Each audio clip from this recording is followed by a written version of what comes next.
Assalamualaikum, Bismillahirrahmanirrahim. This is Muhammad Mudassir, and today we will start the chapter number 2 of first year physics, force and motion. और इसमें आज हम पढ़ेंगे basic concepts of vector and scalars. उसके बाद एक long question को हम कवर कर रहे होंगे, vector addition by rectangular components of vectors. ये चैप्टर भी बहुत इंपॉर्टेंट है, मतलब कि इसमें से लॉन्ग क्वेश्चन आता है। मोस्टली इसमें से थ्योरी वाला पार्ट आ रहा होता है, न्यूमेरिकल बहुत कम आते हैं इसमें से। अब स्टार्ट करते हैं हम सबसे पहले टॉपिक को, basic concepts of vectors and scalars को, जिसमें हम सबसे पहले एक शॉर्ट क्वेश्चन को देखेंगे, difference between vectors and scalars. Start करते हैं।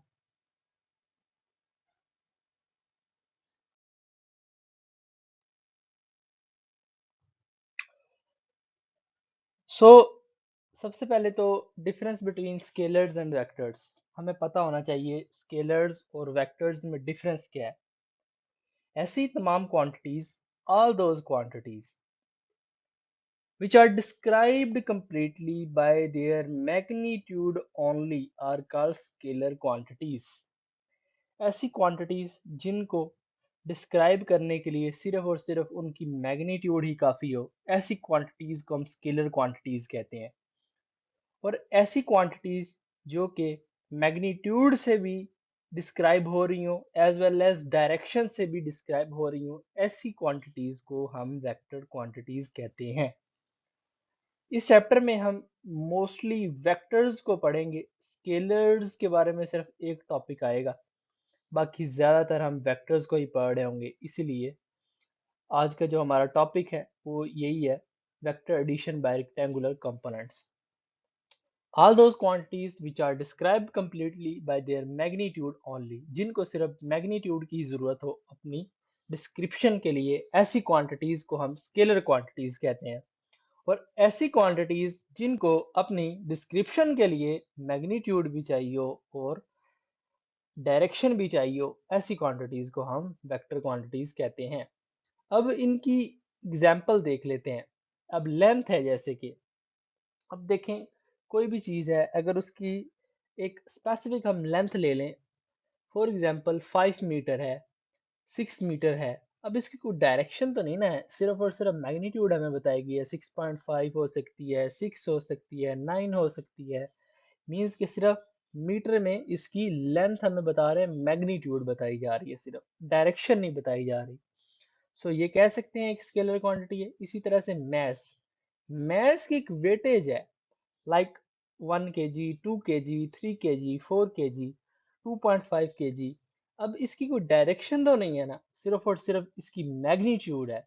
इसी तरह से टाइम सेकंड्स में होता है। स्पीड, याद रखें, स्पीड जो है एक स्केलर क्वांटिटी है, लेकिन जो वेलोसिटी है वो एक वेक्टर क्वांटिटी है। अभी मैं आपको बताता हूँ ये क्यों। टेम्परेचर, टेम्परेचर की हम मेजरमेंट कर सकते हैं, डायरेक्शन तो कोई नहीं ना। जिस तरह से इसको हम 3 यूनिट्स में मेजर कर रहे होते हैं, सेल्सियस में, फॉरेनहाइट में और केल्विन में, इसलिए सिर्फ और सिर्फ इसकी मैग्नीट्यूड है, डायरेक्शन नहीं है। इसी तरह से वर्क, वर्क की भी एक मैग्नीट्यूड है, आप कितना वर्क करते हैं, ये इस तरह से इसकी मैग्नीट्यूड को डिफाइन करता है। अब ये मैंने कुछ एग्जांपल दिए हैं, जब ये शॉर्ट क्वेश्चन है तो आप इसकी डेफिनेशन लिखें और एग्जांपल लिखें for avoiding the deduction of marks. इसी तरह से डिस्प्लेसमेंट एक वेक्टर क्वांटिटी है। किस तरह से? ये डिस्टेंस बाय टाइम की रेशो होती है, ठीक है। अब एक डिस्टेंस है, अगर उसकी स्पेसिफिक डायरेक्शन भी है, आपने फॉर एग्जांपल डिस्टेंस कवर करना है फ्रॉम मुल्तान टू लाहौर। अब इसके दरमियान में डिफरेंट पॉइंट पे टर्न भी आएंगे और स्ट्रेट रोड भी है, लीनियर मोशन भी होगी और सर्कुलर मोशन भी होगी। इस तरह से डायरेक्शन भी चेंज हो रही है और आप इसकी मैग्नीट्यूड को भी मेजर कर सकते हैं, how much you kilometre the distance you cover. इसी तरह से वेलोसिटी, वेलोसिटी की भी रेशो होती है, डिस्प्लेसमेंट बाय टाइम, और इसकी भी एक डायरेक्शन हो सकती है। इसी तरह से एक्सेलरेशन है, एक्सेलरेशन की भी डायरेक्शन हो सकती है अगर वेलोसिटी की डायरेक्शन है। तो ये तीनों चीजें आपस में रिलेट करती हैं, अगर आप इनका फार्मूला पढ़ेंगे आगे जाके वेलोसिटी जो होती है वो रेशो होती है डिस्प्लेसमेंट बाय टाइम की, और जो एक्सेलरेशन होती है वो रेशो होती है वेलोसिटी बाय टाइम की। फोर्स, फोर्स भी एक वेक्टर क्वांटिटी है, ये एक कॉन्सेप्ट जो है समझने वाला है। फोर्स वेक्टर क्वांटिटी कैसे है? अब किस डायरेक्शन में फोर्स लग रही है ये पहले हमें पता होना चाहिए। मोस्टली स्टूडेंट्स को यही नहीं समझ आती फोर्स की। अब अगर तो सर्कुलर पाथ में है फोर्स, तो इसकी जो डायरेक्शन होगी वो पॉइंट बाय पॉइंट चेंज नहीं हो रही होगी, वो टूवर्ड्स द सेंटर होगी। सही है, और ऐसे ही फोर्स को हम सेंट्रीपिटल फोर्स कहेंगे, और कुछ फोर्स को हम सेंट्रीफ्यूगल भी फोर्स कहते हैं, लीनियर फोर्स भी है। इस तरह से अगर फोर्स की डायरेक्शन चेंज हो सकती है तो एक वेक्टर क्वांटिटी है। टॉर्क भी एक वेक्टर क्वांटिटी है। So this is a short question, prepare well. इसके बाद एक और शॉर्ट क्वेश्चन है जो कि आपके न्यू सिलेबस में इंक्लूड है। जो ओल्ड सिलेबस था उसमें वेक्टर्स के बारे में काफ़ी सारी चीज़ें थी, उसमें वेक्टर्स की एडिशन के बारे में था, मल्टीप्लिकेशन के बारे में था, सब्सट्रैक्शन के बारे में था। But it's your luck that this topics are not included in new syllabus. So सिर्फ और सिर्फ एक टॉपिक इंक्लूड हुआ है, और वो ये है कि रिप्रेजेंटेशन ऑफ वेक्टर्स। और ये 2023 में साहिवाल बोर्ड में शॉर्ट क्वेश्चन भी आ चुका है, how vectors are represented. Second time में आया था ये शॉर्ट क्वेश्चन। सो वेक्टर्स को हम दो तरह से रिप्रेजेंट करते हैं। सबसे पहला सिंबॉलिक रिप्रेजेंटेशन, सेकंड जो है ग्राफिकल रिप्रेजेंटेशन। पहला सिंबॉलिक रिप्रेजेंटेशन, दूसरा ग्राफिकल रिप्रेजेंटेशन। सिंबॉलिक और ग्राफिकल। सबसे पहले पढ़ते हैं हम सिंबॉलिक रिप्रेजेंटेशन को। सिंबॉलिक रिप्रेजेंटेशन में जो मोस्टली हम बुक्स होती हैं, सिंबल, जैसे कि नेम से जाहिर है सिंबल ABCD होगा। जो बुक्स होती हैं, इन बुक्स, इनमें हम जो सिंबल्स हैं लाइक ABCDER, इनको हम बोल्ड फेज में लिख देते हैं। बोल्ड फेज में मतलब कि आप इसको मार्कर से लिख दीजिएगा जब आप शॉर्ट क्वेश्चन को अटेम्प्ट कर रहे होंगे। इसी तरह से जब इनको हम हाथ से लिखते हैं कहीं पे लिखते हुए, तो हम इनके ऊपर एक एरो बना देते हैं। ये वाला जो एरो है आपने इनके ऊपर बना देना है, इन तीनों के ऊपर। सही है। सिंबल में क्या, जब बुक्स में लिखे होते हैं तो ये बोल्ड फेज में लिखे होते हैं, हमें वहां से समझ आ जाती है कि ये एक वेक्टर है। इसी तरह से जब ये हाथ से लिखे जाते हैं तो इनके ऊपर हम एक एरो लगा देते हैं। उसके बाद ग्राफिकल रिप्रेजेंटेशन, इनको एक स्ट्रेट लाइन से रिप्रेजेंट किया जाता है, एक जिसका हेड पे एरो होता है और एंड पे एरो नहीं होता, और ये स्ट्रेट लाइन होती है। ये स्ट्रेट लाइन जो होती है स्पेसिफिक होती है, मीन्स के 2 मीटर की हो सकती है, 2.5 की, 1.5 की, एक स्पेसिफाइड स्केल के साथ हम इसको लगाते हैं विद द स्पेसिफिक मैग्नीट्यूड। ठीक है। अब जो एरो है ये हेड है, और ये जो है टेल है। ये एरो है और ये टेल है। Graphically, a vector represented by a single straight line with an arrowhead at one end. एक वेक्टर को हम स्ट्रेट लाइन से रिप्रेजेंट करते हैं जिसके एक एंड पे एरो, जिसको हम हेड कहते हैं, और दूसरे पॉइंट पे टेल होता है। जो लेंथ होती है एक वेक्टर की, वो डिस्क्राइब कर रही होती है उसकी मैग्नीट्यूड की। अब इस बात को समझे, मैग्नीट्यूड को कैसे डिस्क्राइब कर रही है। मैंने आपको पहले बताया कि जो स्केलर्स में लेंथ जो एक वेक्टर को स्केलर क्वांटिटी है, क्यों, उसकी डायरेक्शन तो नहीं है ना। अब इसी तरह से इसको हमने स्केल के साथ लगाया, प्रॉपर लाइन के साथ 1.5, 2.5, 3.5, इस तरह से ये मैग्नीट्यूड को डिफाइन करती है। एरो जहां पे होगा वो वेक्टर की डायरेक्शन को डिस्क्राइब कर रहा होगा। अभी इस तरफ डायरेक्टेड है, अगर ये नीचे की तरफ है तो ये नीचे की तरफ डायरेक्टेड है। So prepare well, this is also a short question. So अब तक हमने दो शॉर्ट क्वेश्चन कवर कर लिए। Difference between scalars and vectors, दूसरा how vectors are represented, which is a very important short question and comes in the Saiwal board in 2023. So prepare well when it comes in the board. You can you can label it with the help of diagram.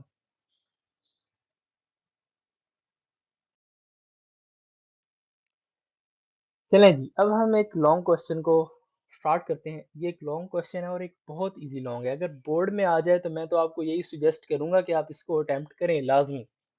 अगर diagram जिसको समझ आ जाए ना, उसको तो ये पूरा topic समझ में आ जाता है।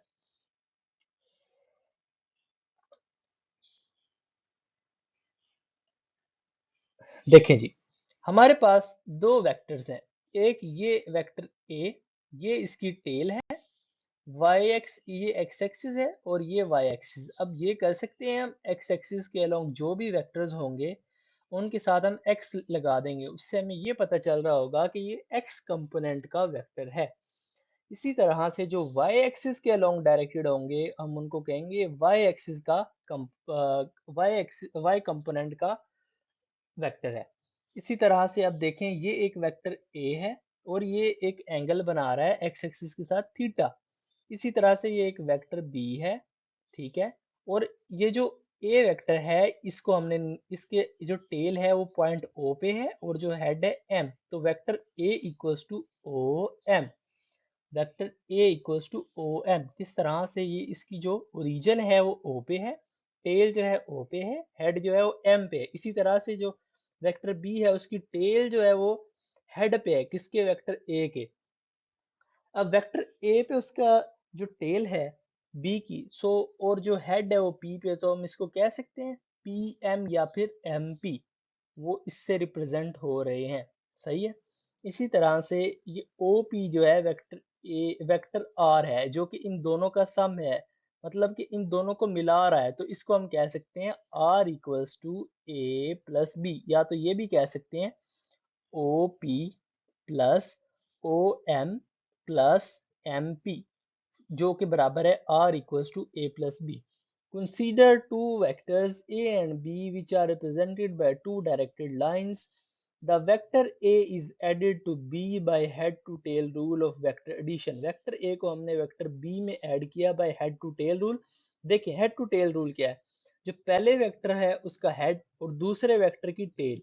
पहला वेक्टर जो है उसका हेड, दूसरे वेक्टर की जो टेल है वो आ रही होगी पहले वेक्टर के हेड पे, और इन दोनों को एक वेक्टर मिला रहा होगा जिसको हम कहेंगे resultant vector, are resultant vector. ये इक्वल्स टू होगा ए प्लस बी।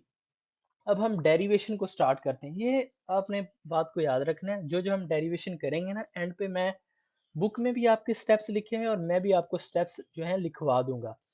उससे आपको ये होगा कि डेरिवेशन के पॉइंट्स याद रहेंगे, और ये बहुत इजी डेरिवेशन है, कोई मुश्किल नहीं है।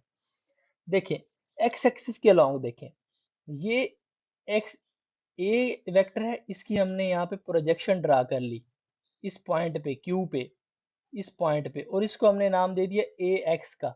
और ये बी वेक्टर है, इसकी हमने प्रोजेक्शन यहाँ पे ड्रा कर ली और इसको नाम दे दिया हमने बी एक्स का। और ये जो प्रोजेक्शन थी परपेंडिकुलर है ए की, तो इसको हमने नाम दे दिया ए वाई का।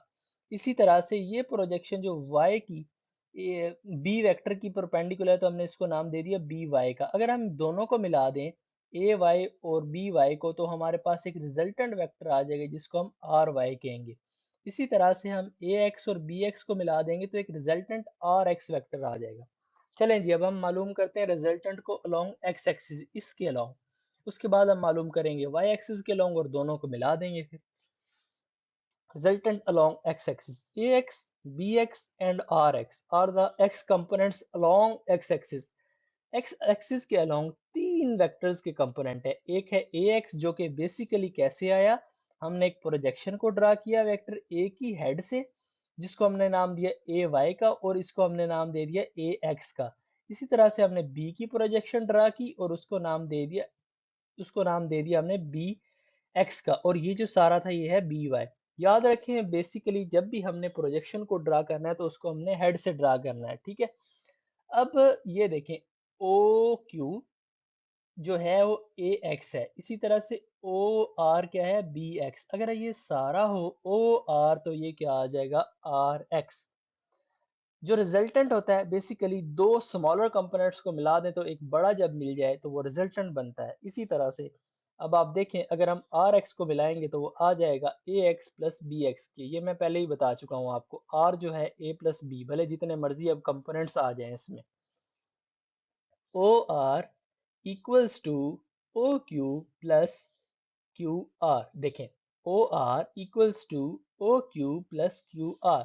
ओ आर अब हमारे पास आर एक्स है, फिर उसके बाद ओ क्यू हमारे पास ए एक्स है, क्यू आर हमारे पास बी एक्स है। अब इसको लिख लें तो ये आ जाएगा, कोई मुश्किल नहीं है।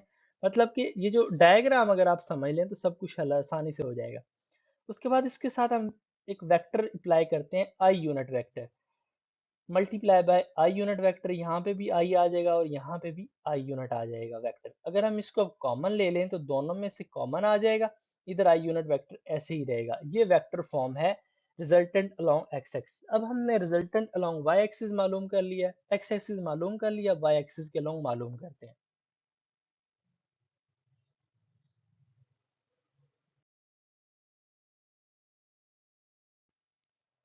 सो अब हम मालूम करते हैं रिजल्टेंट अलोंग वाई एक्सिस। ये जो है हमारे पास सारा वाई एक्सिस है, ये देखें। आर एस जो है हमारे पास ए वाई है, और आर पी या फिर पी आर हमारे पास बी वाई है। अब हम इन दोनों को ऐड कर देंगे तो हमारे पास क्या आ जाएगा, आर वाई। अब देखें, R S, R S A Y है, पी एस हमारे पास बी वाई है, और ये जो सारा है पी आर वो क्या है हमारे पास आर वाई। अब देखें, R Y equals to A Y plus B Y. इसी तरह से जैसे एक्स कंपोनेंट के लिए वेक्टर फॉर्म को अप्लाई किया था, यहाँ पे जे यूनिट वेक्टर को अप्लाई कर दें और इसको कॉमन ले लेंगे तो आ जाएगा R Y J unit vector equals to A Y plus B Y J unit vector. अब तक हमने किया क्या, देखें, दो वेक्टर लिए ए और बी, जिसकी लेंथ क्या है ओ एम और ओ पी, एम पी, सही है। और जो ओ पी है और एक रिजल्टेंट वेक्टर है, इन दोनों को मिला दें तो इनका रिजल्टेंट आ जाएगा R equals to A plus B.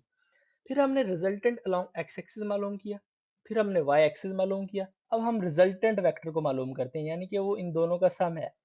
देखिए ना, वो होगा R equals to R X I unit vector, resultant vector जो है R X plus R Y का सम जो है रिजल्टेंट इक्वल्स टू। अब आर एक्स की वैल्यू हमारे पास क्या आई थी, A X plus B X I unit vector, और वाई की वैल्यू क्या आई थी, A Y plus B Y J unit vector. कोई मुश्किल नहीं, तीन काम किए। रिजल्टेंट पहले एक्स एक्सिस के अलोंग मालूम कर लो, फिर वाई एक्सिस के अलोंग मालूम कर लो, उन दोनों को मिलाओगे तो आपके पास रिजल्टेंट वेक्टर आ जाएगा।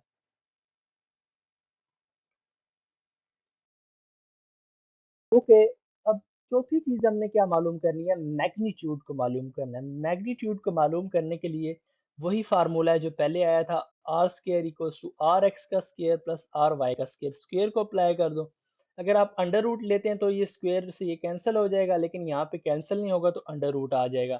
क्या आ जाएगा, R equals to R X का स्केयर प्लस आर वाई का स्केयर और होल का अंडर रूट। ठीक है। इसी तरह से अगर आपने डायरेक्शन मालूम करनी है तो डायरेक्शन मालूम करने का फार्मूला होता है theta equals to tan inverse Y component divided by X component, R Y over R X. तो आ जाएगा theta equals to tan inverse R Y की क्या वैल्यू होती है A Y plus B Y, और आर एक्स की क्या वैल्यू होती है A X plus B X. So पांच चीजें इस टॉपिक में मालूम करनी थी जो कि हम कर चुके हैं। पहले हमने रिजल्टेंट को मालूम किया एक्स एक्सिस के अलोंग, फिर हमने वाई एक्सिस के अलोंग रिजल्टेंट को मालूम किया और उसको ऐड कर दिया। ये होगी तीन चीजें। चौथे नंबर पे हमने मैग्नीट्यूड को मालूम किया, कैसे, जो कि दोनों का सम था, उनके हमने अलोंग स्क्वायर को अप्लाई किया और यहाँ से हमने स्क्वायर को कैंसिल कर दिया और अंडर रूट आ गया यहाँ पे। कोई मुश्किल नहीं। इसी तरह से यहाँ पे डायरेक्शन को मालूम करने का फार्मूला होता है theta equals to tan inverse Y component और एक्स कंपोनेंट। यहाँ पे वाई कंपोनेंट जो है रिजल्टेंट वेक्टर का था, इसलिए हमने वाई कंपोनेंट भी रिजल्टेंट का ही लिया। जो आर वाई होता है वो इक्वल होता है A X plus B, A Y plus B Y. इसी तरह से जो आर एक्स है वो होगा ए एक्स प्लस बी एक्स के। ये देखें, सही है, समझ आ गई होगी।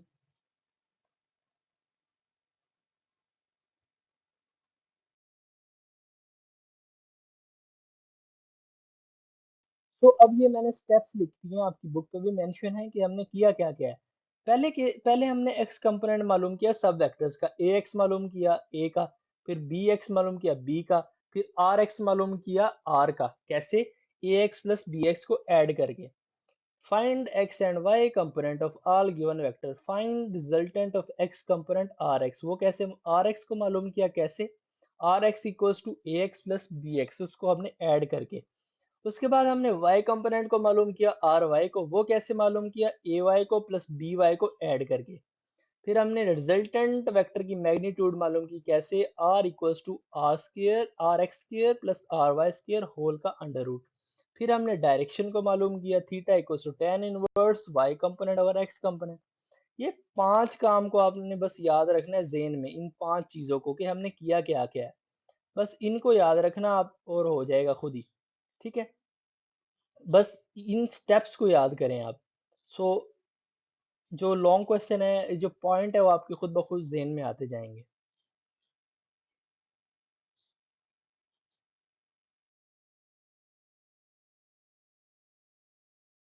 Okay, so that's all about the topic.